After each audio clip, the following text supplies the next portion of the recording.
Hello guys, welcome back to my channel study with Kanishka.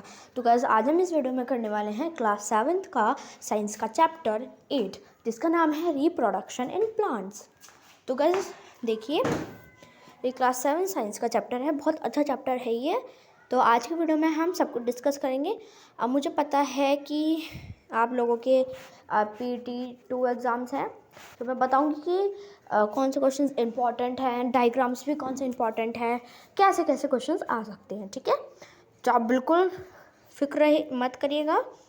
ठीक है, बस आप ये चैप्टर अच्छे से समझ लीजिए, मैं आपको बताऊँगी। और आज हम कोशिश करेंगे कि इस वीडियो में हम चैप्टर ख़त्म कर लें। ओके, चैप्टर का नाम आपको पता है, रिप्रोडक्शन इन प्लांट्स। चलिए स्टार्ट करते हैं। To produce its kind of characteristics of all living organisms. ठीक है, अब देखिए यहाँ पर एक कॉन्सेप्ट है, और वो कॉन्सेप्ट है कि to produce its kind is are characteristics. To produce its kind is a characteristics of all living organisms. ठीक है, क्या मतलब है अब इसका? क्या कोई मुझे बताएगा? आप कुछ लोग गेस कर सकते हैं। ओके, मैं बता देती हूँ। देखिए, अगर हमें उसी के काइंड को, मान लीजिए एक प्लांट है, अब मुझे एक प्लांट से दूसरा प्लांट बनाना है, मीन्स उसका ही काइंड। ठीक है, तो इसका क्या मतलब है कि हम हर एक काइंड के कैरेक्टरिस्टिक्स को कर सकते हैं ग्रो। देखिए, you have already learned in class 6th, जो कि आपने क्लास 6th में सीख लिया है। ठीक है, अब ये देखिए डेफिनेशन है ये। अगर आपके मतलब वेरी शॉर्ट आंसर से पूछा जा सकता है कि व्हाट इज रिप्रोडक्शन, या फिल इन द ब्लैंक्स में, तो आप ध्यान देखिएगा। अब देखिए, मैं ना यहाँ पर एक चीज़ कर देती हूँ, जो इम्पोर्टेंट होगा मैं ब्लू से कर दूँगी। ठीक है, the production of new individuals from their parents is known as reproduction. Means reproduction क्या होता है? उन्हीं के पेरेंट्स से रिप्रोड्यूस होना क्या कहलाता है? Reproduction.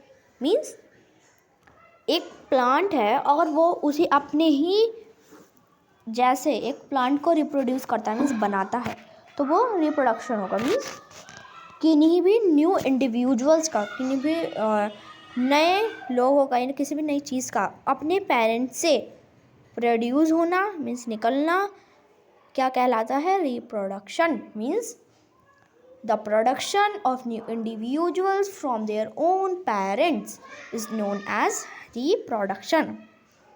This point is clear to you? Now let's move on. But how do plants reproduce? Plants, भाई देखो, अब हमें पता है कि रिप्रोडक्शन होता क्या है, बट ये होता कैसे है? ठीक है, there are different modes of reproduction in plants which we shall study in this chapter. Means कि जो हमारे रिप्रोडक्शन के टाइप्स होते हैं, अलग अलग होते हैं प्लांट्स में, और वो हम इस चैप्टर में पढ़ने वाले हैं। ठीक है, क्या क्या है अब हम इस वीडियो में देखने वाले हैं। तो modes of reproduction 8.1 modes of reproduction. अब हम इसमें मोड्स है, मोड्स की जगह आप टाइप्स भी यूज़ कर सकते हैं। ठीक है, तो देखिए, जैसे कि मैंने बताया कि आप मोड्स की जगह टाइप्स भी बोल सकते हैं, अगर आपको समझ में नहीं आ रहा है तो पॉइंट। ठीक है, तो अब हम पढ़ने वाले हैं इस चैप्टर में रिप्रोडक्शन के मोड्स। ठीक है, देखिए, in class 6th you learn about different parts of flowering plants. Means देखिए, अब एक फ्लावर है, अब ऐसा नहीं है कि उस फ्लावर में कोई पार्ट ही नहीं है। ठीक है, उस फ्लावर में बहुत सारे पार्ट्स हैं। अब हमने पढ़े हैं, कब पढ़े हैं? जब हम क्लास 6th में थे, मीन्स इससे प्रीवियस क्लास में। Try to list the various parts of a plant and write the functions of each. अब हमें क्या करना है? अब हमें याद है ना क्या क्या प्लांट्स के पार्ट्स हैं। अब एक पेपर लो और उनको ना एक पेपर पर नोट कर लो। ठीक है, और उस पेपर पर नोट कर लो और फिर बताओ कि उनके फंक्शन क्या है, मीन्स वो क्या क्या करते हैं उस फ्लावर में। तो अब क्या है? Most plants have roots, stems and leaves. अब क्या है कि जो अधिकतर हमारे पास प्लांट्स होते हैं उनमें हमें रूट मिल जाएंगी, स्टेम भी हमें मिल जाएंगी, लीव्स भी मिल जाएंगी। These are called vegetative parts of a plant. अब जो ये रूट्स हैं, स्टेम है और लीव्स हैं, ये वेजिटेटिव पार्ट्स होते हैं एक प्लांट के। अब याद रखिएगा, अगर आपसे ये भी एक इम्पॉर्टेंट है, मैंने इसलिए हाईलाइट किया है ब्लू से। एग्जाम में ये फिल इन द ब्लैंक्स में या ट्रू और फॉल्स में पूछा जा सकता है। ठीक है, ये शॉर्ट आंसर में भी आ सकता है कि what are the vegetative parts of a plant. तो आपको लिखना है, देखिए RSL, आप एक कोड बना लीजिए। RSL मतलब क्या होता है? रूट्स, स्टेम, लीव्स, जो हैं ये वेजिटेटिव पार्ट्स हैं ऑफ ए प्लांट। रूट्स और स्टेम्स और लीव्स। ठीक है, अब आपको तरह समझ में आया? Okay. After a certain period of growth most plants beer flowers. अब देखिए, अब एक प्लांट है वो ग्रो हुआ, तो जब वो अच्छी तरह से ग्रो हो जाएगा तो ऑब्वियस सी बात है कि उसके ऊपर वो भी आएंगे फ्लावर। तो क्या है इस लाइन का सेंस? मीन्स एक सर्टेन टाइम पीरियड के बाद, मीन्स जब वो प्लांट अच्छी तरह से ग्रो हो जाएगा तो उसके ऊपर हमें देखने के लिए मिलेंगे क्या? बताइए एक बार, क्या मिलेंगे हमें उसके ऊपर देखने के लिए? Flowers. Okay, this point is clear. Now let's move on. You may have seen the mango trees flowering in spring. अब आपने देखा होगा जो मैंगो ट्री होते हैं, जब स्प्रिंग का सीज़न आता है तो उनके ऊपर भी फ्लावर आते हैं। It is these flowers gives rise to juicy mango fruit we enjoy in summer। अब ये क्या है कि आपके जो फ्रूट्स हैं आते कहाँ से, मीन जो आप ये मैंगो खाते हैं, ये जूसी मैंगो, ये आते कहाँ से हैं? तो देखिए, इसका एक पूरा स्ट्रक्चर होता है कि पहले आपका पेड़ उगेगा, उसके बाद जब स्प्रिंग का सीज़न आएगा उसके ऊपर फ्लावर आ जाएंगे, और जैसे ही फ्लावर आएंगे उसमें से हमारे जूसी मैंगोज निकलेंगे जो कि हम समर में इंजॉय करते हैं। ठीक है, is that clear to you? Now we eat the fruits, usually discard the seeds. अब देखिए इसमें क्या है, इसको अच्छे से समझने की कोशिश करिए। अब इससे हमारा आगे का चलेगा पूरा कि जो हम जैसे मान लीजिए अब हम मैंगो ही खा रहे हैं, ठीक है। अब देखिए जो मैंगो है, अब हम मैंगो का जो जूसी पार्ट होता है वो खा लेते हैं, और जो उसका अंदर की सीड होता है उसको फेंक देते हैं। Usually discard the seed means हम जो फेंक देते हैं। ठीक है, so seeds germinate and new form plants. अब क्या है इसका, इस सेंस का मतलब कि जो सीड्स है ना वो जर्मिनेट हो जाते हैं, मीन्स वो उग जाते हैं और एक नए प्लांट के रूप में हमें मिलते हैं। ये इंपॉर्टेंट है, seeds germinate and form new plants. Seeds germinate होते हैं और हमें न्यू प्लांट्स गिवन दे देते हैं। ठीक है, now so what is the function of flower in the plants. अब देखिए, अब हम, ये बहुत इंपॉर्टेंट क्वेश्चन है, आपके एग्जाम्पल में भी, जो आपके एग्ज़ाम्स हैं ना उनमें भी पूछा जा सकता है कि जो अब फ्लावर्स है ना उनका प्लांट में क्या रोल है, मीन्स वो क्या उनका फंक्शन है। तो क्या फंक्शन है, let us try to understand here. 1 minute, इसको इरेज कर देते हैं। फर्स्ट ऑफ ऑल मुझे पता है ये वीडियो थोड़ी सी लंबी हो जाएगी, बट देख लेना। चलिए ठीक है, हम वीडियो ज़्यादा लंबी नहीं करेंगे, हम इसको डिवाइड कर देंगे। तो plants perform the function of the reproduction in plants means, देखिए अगर एक प्लांट से हमें दूसरा प्लांट ग्रो करना हो तो कैसे होगा? तो विदाउट फ्लावर ये कर नहीं सकते। मीन्स फ्लावर का क्या काम होता है?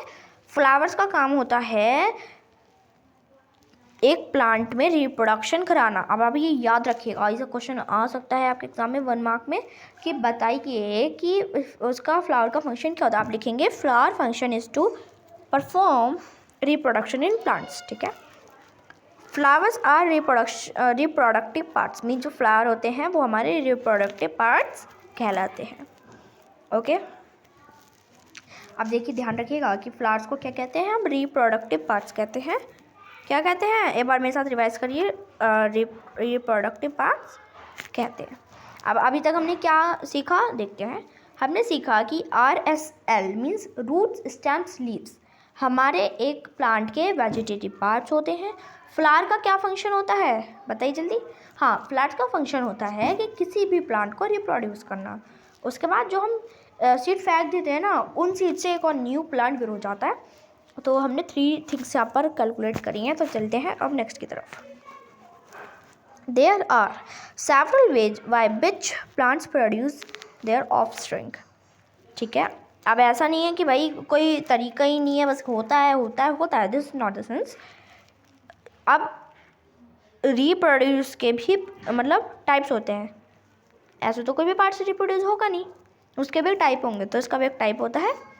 These are categorized into 2 types.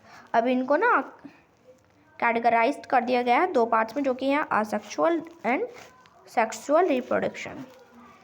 Asexual और सेक्सुअल रिप्रोडक्शन है ये, ठीक है। कुछ लोग इन जो साइंस में अच्छे हैं वो तो जानते भी होंगे पहले से ही। एंड सेक्सुअल रिप्रोडक्शन, एक होता है सेक्सुअल, एक होता है असेक्सुअल रिप्रोडक्शन, ठीक है। 2 टाइप समझ में आ गए। इस वीडियो में हम सेक्सुअल कवर कर लेंगे, ठीक है। तो आपको इतना समझ में आ गया ना। अब देखिए इस 1 मिनट है, ये पता नहीं क्या हो जाता है। Okay, in sexual reproduction plants can give new rise to new rise plants without seeds, ठीक है। मीन्स अब देखिए ये भी हमने सीखा है अभी। अब हम क्या सीख रहे हैं, 2 टाइप्स के हमारे रिप्रोडक्शन के टाइप्स होते हैं। पहला होता है सेक्सुअल, दूसरा होता है सेक्सुअल में। सेक्सुअल रिप्रोडक्शन में प्लांट्स बिना बीज के मीन्स बिना सीड के भी एक न्यू प्लांट्स को ग्रो कर सकते हैं। बट अब इसका एक अपोजिट भी तो होगा। अपोजिट क्या है, I will tell you. Whereas, ठीक है, whereas sexual reproduction new plants are obtained from seeds. अब इसमें देखिए हमने सीखा है कि अब देखिए अगर आपका प्लांट रिप्रोड्यूस कर रहा है सेक्सुअल टाइप से, तो इट मीन्स वो बिना किसी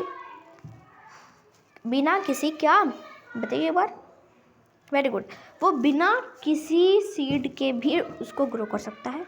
बट एक अगर सेक्सुअल रिप्रोडक्शन कर रहा है तो इट मीन्स वो बिना सीड के ग्रो नहीं कर सकता। इसका एक तरीका मैं आपको बताती हूँ उसको याद करने का।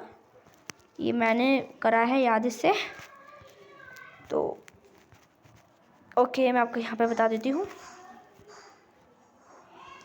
देखिए अब हमारे एक प्लांट है, ठीक है। अब हम इसको 2 उसमें कर लेते हैं। मीन्स प्लांट्स में अगर हमें रिप्रोड्यूस करना है, 1 मिनट थोड़ा सा ग्लड ब्लॉक हो गया ये। अगर हमें प्लांट्स को रिप्रोड्यूस करना है मीन्स एक न्यू प्लांट्स ग्रो करना है, तो इसके अब 2 वेज होंगे। सेक्सुअल होता है एक होता है असेक्सुअल। असेक्स लिख दूँ बस मैं। अब जो सेक्सुअल रिप्रोडक्शन होता है इसमें सीड की नीड होती है, मीन्स सीड चाहिए।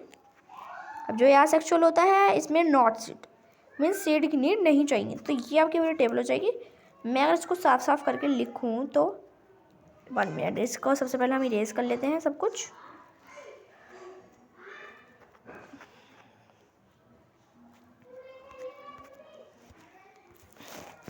तो मैं ना आपको एक फिगर जो बना के दिखा देती हूँ। ओके, तो अब देखिए हम इजी वे से समझते हैं। प्लांट रिप्रोड्यूस कर रहा है मीन्स एक न्यू बेबी को राइज करेगा ये अपने एक न्यू प्लांट। 2 वेज होते हैं, सेक्सुअल असेक्सुअल। इसमें नीड ऑफ सीड होती है मीन्स सीड की ज़रूरत चाहिए। इस वाले में नॉट नीड, इसमें नहीं चाहिए होती। तो ये इस तरह से ना आप ये बहुत ईजी से ये टेबल लर्न कर सकते हैं गाइस। ये टेबल जितना मैंने आपको बना के दिखाया ना, आप इसको बस अपने दिमाग में रखिए, आप सारे क्वेश्चंस के आंसर दे देंगे इस कॉन्सेप्ट से रिलेटेड, ठीक है। तो ऐसा आपको क्लैरिटी हो गई होगी, ऑलराइट। तो चलिए अब हम देखते हैं, इतना आपको समझ में आ गया ना हो।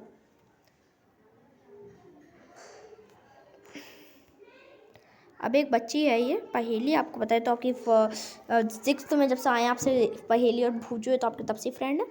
तो पहेली thought that new plants always grow from seeds means पहेली सोचती है भाई जो न्यू प्लांट्स होते हैं वो तो हमेशा सीड से मतलब ग्रो हो जाते हैं। But she never seen the seeds of sugarcane potato and rose. पर अब उसके दिमाग में ये आता है, भाई देखो ये हमें बता रहे हैं कि सीड से होता है या सीड की ज़रूरत नहीं होती, ठीक है। बट जो शुगर कैन है, जो पोटैटो है और जो ये रोज़ है, मैं इसको साफ़ करती हूँ पहले, ओके। जो ये शुगर कैन है, जो ये पोटैटो है और जो ये रोज़ है, इसका तो उसने कभी सीड्स ही नहीं देखे। She wants to know how this plants reproduce. अब वो ये जानना चाहती है अगर इनके सीड्स नहीं होते ये रिप्रोड्यूस कैसे होते हैं। तो चलिए हम इसके डाउट को क्लियर कर देते हैं, ठीक है। इतने तो बुद्धिमान है ना हम। चलिए करते हैं हम अपनी पहेली के डाउट को सॉल्व। तो आप देखिए यहाँ पर क्या है, असेक्सुअल रिप्रोडक्शन के बारे में कुछ बता रखा है। अब देखिए यहाँ पर मैं आपको एक चीज़ बताना चाहूँगी असेक्सुअल रिप्रोडक्शन के बारे में। In asexual reproduction new plants are obtained without production of seed. ये मैंने आपको बताया कि जो असेक्सुअल रिप्रोडक्शन में जो हमारे न्यू प्लांट्स होते हैं ग्रो, वो बिना किसी सीड के ग्रो हो जाती है। मीन्स देखिए कितनी यूनिक बात है ना, बिना किसी सीड के एक प्लांट ग्रो हो जाता है। तो यही है कि आपके बिना किसी सीड के प्लांट ग्रो हो जाता है, कब? असेक्सुअल रिप्रोडक्शन में। Alright, this point is clear. Now अब हम पढ़ते हैं वेजिटेटिव प्रोपगेशन। वेजिटेटिव प्रोपगेशन में it is a type of asexual reproduction. Means जो आप ये देख रहे हैं ना, क्या नाम है इसका? Vegetative propagation. ये एक टाइप है, मतलब पहले एक तो असेक्सुअली टाइप है, अब असेक्सुअल टाइप में भी टाइप्स हैं, ठीक है। It is a type of asexual reproduction in which new plants are produce from roots, stems, leaves and birds. देखिए RSL, बी और ऐड कर दो, एक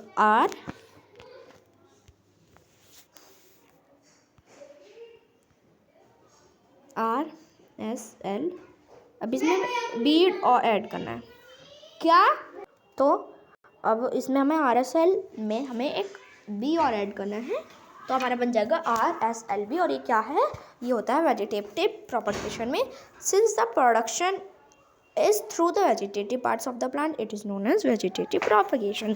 देखिए अगर किसी भी प्लांट में अगर असेक्सुअल रिप्रोडक्शन हो रहा है और इसमें ये पार्ट्स हमारे इन्वॉल्व हैं, तो इट मीन्स क्या, उसमें ये वाले पार्ट्स इन्वॉल्व होंगे और इसको क्या कहा जाता है? वेजिटेटिव प्रोपगेशन, ठीक है। ये आपको क्लियर हो गया? तो गाइस देखिए आज हम इस वीडियो में इतना ही रखते हैं, और जो बाकी का हमारा चैप्टर है हम इसको न्यू वीडियो में क्लियर करेंगे। देखिए कितना सारा हमने पढ़ा है, भले एक पेज है पर नॉलेज बहुत ज़्यादा थी इसमें। तो अब आपको तो पता ही चल गया होगा चैप्टर कितना अच्छा है, ज़रूरी है, इंपॉर्टेंट है। तो गाइस आप मेरे वीडियो में बने रहिएगा। Thank you guys, thanks for watching.